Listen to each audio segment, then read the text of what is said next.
नमस्कार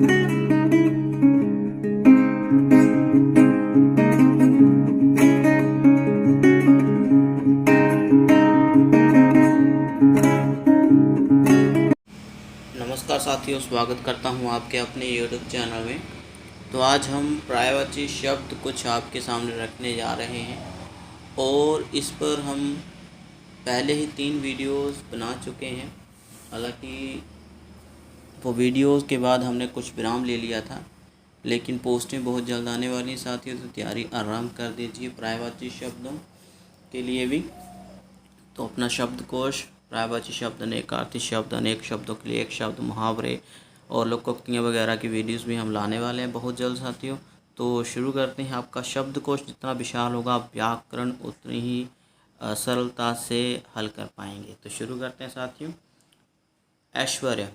ऐश्वर्य हम बताएंगे कि आपको कौन से पर्यायवाची ज़्यादा याद रखने हैं, कौन से ज़्यादा इम्पोर्टेंट हैं और जो परीक्षाओं में आने की जिनकी संभावना 100% होती है। ओके, ऐश्वर्य, वैभव सबको पता है, संपन्नता, समृद्धि, प्रभुत्व, ये आप अवश्य याद कीजिए।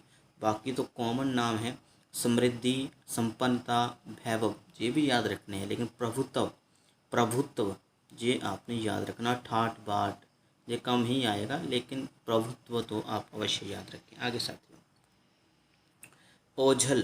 ओझल गायब होता है, लुप्त होता है, अदृश्य होता है, अंतर्धान और तिरोभूत। ठीक है, तिरोभूत और अंतर्धान मोस्ट इम्पोर्टेंट जो पूछे जा रहे हैं। अलग अलग स्टेट के हिंदी की परीक्षाओं के जो पेपर में अक्सर देखता रहता हूँ व्याकरण के हिसाब से, तो उसमें यही देखता हूँ कि जो नए शब्द हैं, जो कठिन शब्द हैं, जो कभी पूछे नहीं गए पहले, वो भी पूछे जा रहे हैं। ठीक है, शुरू की परीक्षाओं में जो भी व्याकरण में से संबंधित प्रश्न आते थे, जैसे कि ओझल का गायब पूछ लेते थे, गायब, लुप्त, अदृश्य, लेकिन अभी अंतर्धान जब भी आपको पता होगा ना, इसका अर्थ ओझल है, गायब है, लुप्त है, अदृश्य है, तो तिरोभूत को भी आप याद कर लें, तो दोनों को ही पर्यायवाची शब्द। ठीक है, ओके, एक दूसरे के समान, अंतर्धान और तिरोभूत ओझल के समान, मतलब इनका ही पर्यायवाची। अगला साथी ओस। ओस पता होगा आपको, ड्यू बोलते हैं इसको इंग्लिश में। तुषार अवश्य याद करना है। तुषार, तुषार कईयों के नाम भी होते हैं साथियों। तुषार याद रखना है, तुषार का अर्थ ओस। हिमकण भी कहते हैं इसको, शबनम भी कहते हैं, और हिमबिंदु, ये चारों के चार नाम आप याद कर लीजिए। ओस। ओस क्या होता है साथियों कि जैसे मैं अभी बोल रहा हूँ ना, है ना, तो आप लोग सुन रहे हैं, ओके, तो आपको शीघ्र अतिशीघ्र याद होगा। लेकिन क्या होता है कि जब हम याद कर रहे होते किताबों में से, तब हमें थोड़ा सा लगता है कि इसको ज़्यादा रिपीट करें, बोलते रहते हैं, मन ही मन दिमाग कहीं और चला जाता है। जब हम किसी दूसरे तीसरे इंसान से सुनते हैं ना बातें, कोई कहानी सुन ले, कुछ, वो हमें जल्दी याद हो जाता है। तो इसलिए मुझे लगता है ये वीडियो आपको बहुत ज़्यादा सहायता करेगी। ओके, ओस, तुषार, हिमकण, शबनम, हिमबिंदु। ठीक है, याद रखना है। तुषार, तुषार, हिमकण, शबनम, हिमबिंदु किसके पर्यायवाची? ओस के। आगे चलते हैं साथियों, ओष्ठ। ओष्ठ क्या है ये देख लेते हैं, ऊपर कर लेते हैं थोड़ा सा। ओष्ठ, आगे कमल आ रहा साथी, इसको भी पढ़ेंगे हम। कमल भी बहुत ज़्यादा पूछा जाता है, इसके तो पर्यायवाची बहुत सारे हैं, बहुत सारे। तो ओष्ठ, ओष्ठ क्या है? अधर। ठीक है, ओष्ठ का पता है ना, ओष्ठ ध्वनियाँ कौन सी? प, फ, भ, म। ओके, ओष्ठ, होंठ, याद रखना, ओष्ठ से होंठ या ओंठ। ठीक है, ट बोल दिया, ओंठ। ओके, होंठ, ओंठ, और अधर तो है ही, अधर। ओके, एक था उदर, वो पेट होता है साथी, उदर, ये वाला उदर, या फिर उर। ओके, ये अलग चीज़ है, लेकिन अधर आप याद रखिए। और रदशद, ये भी इम्पोर्टेंट है, ये तो मोस्ट इम्पोर्टेंट में लिखिए। ठीक है, ये मोस्ट इम्पोर्टेंट में लिखें। लब, ये तो पता ही है, लब। किनारा, ये इम्पोर्टेंट लग रहा है आपको। ठीक है, किनारा, कौन कौन सा? रदशद, किनारा। बाकी तो चलो सुने ही होंगे आप लोगों ने। ओके साथियों, तो ये जो दो हैं, ओष्ठ का, रदशद और किनारा, बाकी तो आपने सुने होंगे, लव, अधर। लव तो काफ़ी बार फिल्मों में भी प्रयोग होता रहा है, ये वाला शब्द। ओके, होठ और ओठ तो है ही। आगे चलते हैं। आगे साथियों, कमल बहुत इम्पोर्टेंट है। इसमें जो इम्पोर्टेंट है वो तो हम पढ़ाएंगे ही कि उसको आपको याद ज़्यादा रखना है। ओके, उसको आपने ज़्यादा नलिन, अरविंद, उत्पल, ठीक है जी। हमने पीछे प्रश्न लाए थे, प्रश्न श्रृंखला, उसमें भी बताया था उत्पल। ओके, राजीव, पद्म, पंकज, नीरज, सरोज, जलज, जलजात, वारिस, शतदल, अंबुज, पुंडरिक, अब्ज, सरसीस, इंदिवर, ताम्रस, ताम्ररस, माफ करिएगा, कंज, वनज, अम्भोज, सहस्त्रदल, पुष्कर, कुबलय और पंकरहु, ठीक है। आगे सरसीरु और कोकनद। ओके जी, तो आपने याद कौन कौन से रखने हैं? पहले तो साथियों नलिन, अरविंद का पता होगा, उत्पल भी पढ़ा होगा, राजीव, पंकज। जो आसान जो है मैं वो, जो डिफ़िकल्ट हैं आप हमेशा रह जाते हैं उसको, जल जात। ओके ओके, आगे साथियों पुंडरिक। ओके जी, पुंडरिक के बाद साथियों सरसिज, इंदिवर, ताम्ररस, कंज, ओके, बनज, अम्बोज, सहस्त्रदल, पुष्कर, कुवलय, पंक्रुहु, ठीक है। आगे है सरसीरु और कोकनद। जितने भी अंत में नाम आए हैं साथियों जी, आप रट लीजिए इसको। ये सारे कमल फूल जो है कीचड़ में जो उगता है, ठीक है, उसके प्रायवची, ये सारे नाम जितने पे भी मैंने रेड सर्कल किए जिन पर, ये याद करने हैं आपने। आगे है कल्प वृक्ष।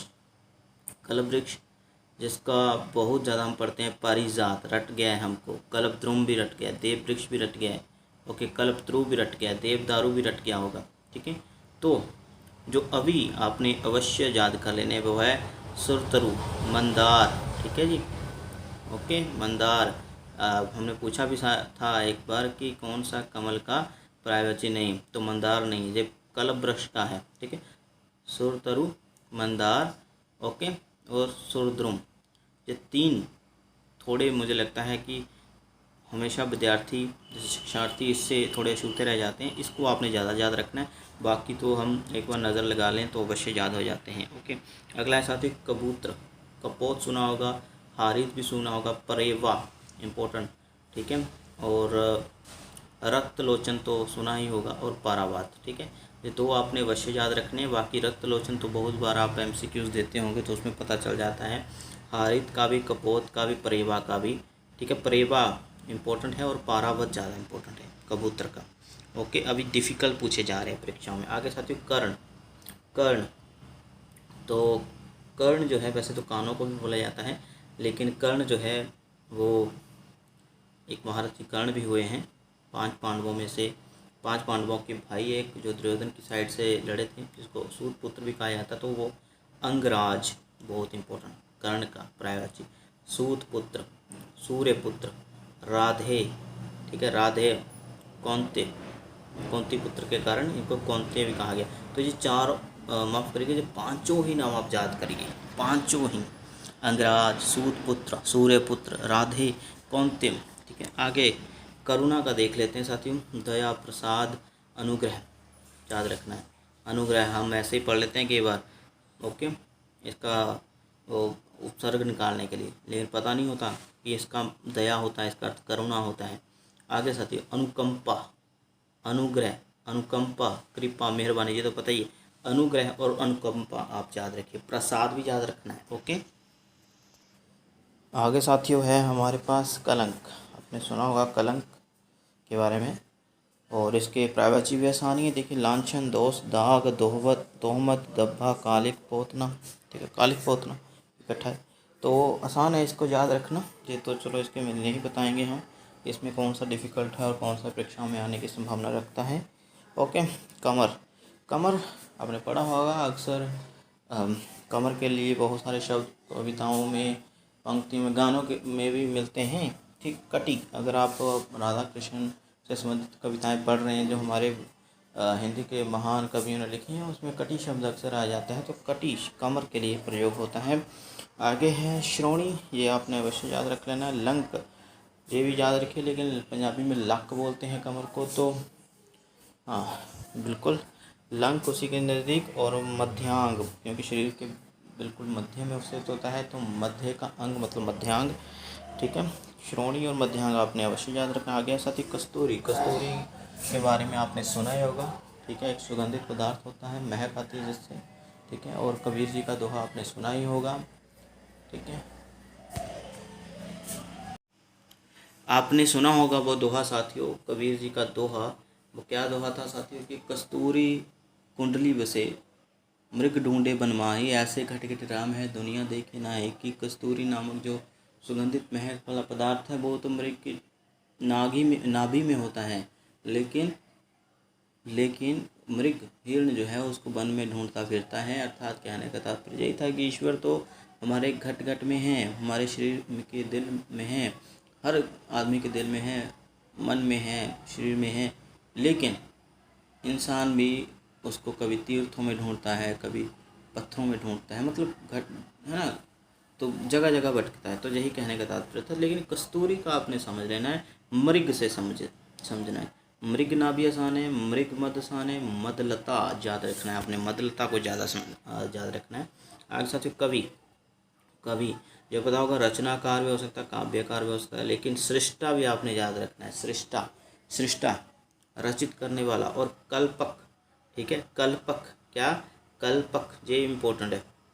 सृष्टा तो पता होगा जो रचना करे, ठीक है, नई रचना करे जो, इम्पोर्टेंट कल्पक याद रखना है, तो गलत नहीं करना है। कलश का क्या आ जाएगा साथियों, घट पता है, घड़ा पता है, गागर, गगरी, मटका, घटिका, कुंभ, कुट, ये याद रखना है, कुट, ठीक है। घटिका भी याद रखिएगा, कुट भी याद रखना है। आगे साथियों कपड़ा, बस्तर, चीर, बसन, अंबर, पट, करपट, दुकूल और परिधान तो पता ही, दुकूल आपने अवश्य याद रखना है। करपट पता होगा, आसान जो है हमें याद होते हैं, पहले हमने पढ़े होते हैं, लेकिन क्या है दुकूल, ये अपने याद रखना है, ठीक है साथियों। आगे है कष्ट जो है देख लीजिए, दुख, दर्द, पीड़ा, मुसीबत, व्यथा, कठिनाई, व्याधि, ये व्याधि जो है याद रखना है आपने। आगे साथियों क्लेश, विषाद, संताप, जिन पर सर्कल करते जा रहा हूँ, ये याद रखने हैं अपने। यंत्रणा, पीर, भीर, संकट, शोक, स्वेद, शोम और पीड़न, ओके। शोम, श्वेत, ये याद रखने। बाकी तो चलो पता ही, हम अक्सर यूज़ कर लेते हैं कष्ट के लिए। आगे जो शब्द हैं साथियों, कामदेव, वेरी वेरी इंपॉर्टेंट, जहाँ तो अक्सर आ जाता है भैया, काम, अनंग, ये याद रखना है, अनंग, ओके, अनंग, ये वाला। मदन, ये भी, मनोज तो आता ही रहता है, मनमथ, ये भी आता रहता है काफ़ी बार वैसे, अनंग, मदन, मनमथ, गंधर्व भी याद रखना है अपने। स्मर भी, रतिपति, ये काफ़ी बार पढ़ा होगा। पुष्प, धनवी, ये भी, ओके। आगे म्यान, ओके। मीन केतु, ये भी। पंचशर, ये भी। मकर ध्वज, ये भी। मनसी पढ़ा होगा। पुष्प शायक आवश्यक है ये। पंचबाण, मनोभव, ये रहने दो, ये काफ़ी आसान लग रहा है। तो माँ से जो शुरू होते हैं अंदाज़ा लगा लेना काफ़ी बार आप, ठीक है। जैसे मकर ध्वज मैंने बताया, मनसिज तो पढ़ा होगा आपने पहले। पुष्प शायक, पंचबाण, मनोभव, आसान है ये। तो जिनको मैं रेड सर्कल करता जा रहा हूँ, ये अवश्य आपने याद रखना है। कुसुमायुध, ठीक है, इसको आपने याद रखना है। मार, इसको भी। सारंग, देख लीजिए, सारंग तो बहुत शब्दों के अर्थ पर्यायवाची शब्द हैं, ठीक है। सारंग किसी और को भी बोलते हैं, ठीक है। दर्पक, ये भी इम्पोर्टेंट याद रखना है। और शंभरारी, ये भी याद रखना है, ठीक है साथियों। तो जो मैंने बताया वो अवश्य ही आप याद रखेंगे। आगे साथियों कान, कर्ण भी यूज होता है इसके लिए। शब्द श्रवण तो है ही, श्रवणेन्द्रिय, श्रोत, श्रुतिपट और श्रुतिपटल, ये आसान है। बाकी कर्ण ये सब आसान है, आपने सुने होंगे पहले से ही। आगे साथियों कांति का चमक, आभा, प्रभा, सुषमा, धुति आपने अवश्य याद रखना है। चमक और आभा तो पता ही है सबको, प्रभा भी याद रखिएगा, और सुषमा भी, ठीक है। आगे साथियों किरण, ठीक है। किरण, रश्मि, कर, मरीच, कर आप हाथ को भी बोलते हैं, लेकिन कर किरण को भी बोलते हैं। म्यूक, ओके। और मिरीची तो पता ही होगा, वैसे इसको भी याद कर लीजिएगा। अंशु, दिधिति, बसु, ठीक है। इस तरह से ये वाले याद रख। ज्योति शब्द सुना होगा, दीप्ति सुना होगा, रश्मि भी सुना होगा, लेकिन ये वाले शब्द जो हैं अवश्य याद रखना। मिर्ची, म्यूक, अंशु, दिधिति, बसु, ज्योति। आगे किताब क्या है, पोथी, ग्रंथ, पुस्तक, गुटका। गुटका वो खाने वाला गुटका नहीं, ठीक है ना। वैसे सिखों की पुस्तक भी है गुटका साहब, जिसको धार्मिक पुस्तक बोलते हैं, ठीक है। पोथी, ग्रंथ, पुस्तक, गुटका, ये अवश्य याद रखिएगा। आगे साथियों क वाले तो आज पूरे हो जाएंगे, अगली वीडियो में हम आगे लेकर आएंगे। किनारा, तट, तीर, कूल, पुलीन, पर्यंत, बेला, तट। ये बेला तो याद रखिएगा। तट जब लग जाता है तो पता चल ही जाता है कि किनारा। पर्यंत आपने अवश्य याद रखना है, ठीक है, पर्यंत, ठीक है। पुलीन, पुलीन का भी, कूल का ही पता होगा। आगे साथियों कुबेर, आज की इस वीडियो का अंतिम पढ़ाई कुबेर, कुबेर को याद रखना। यक्षराज बहुत इंपॉर्टेंट है। धनाधिप, ठीक है, धनाधिप, धनक और धनपति पता होगा। धनाधिप, ये भी धन आ जाता है इसमें, तो ये धनाधिप भी आसान हो जाता है, लेकिन यक्षराज तो अत्यंत इम्पोर्टेंट है, यक्षराज, ठीक है, इम्पोर्टेंट। तो ये रहे कुछ साथियों मेरे हिसाब से कुछ जो आपने ज़्यादा याद रखने चाहिए, जो परीक्षा में आने की पूर्णतः संभावना रखते हैं। बाकी अगली वीडियो में प्रस्तुत करेंगे। धन्यवाद।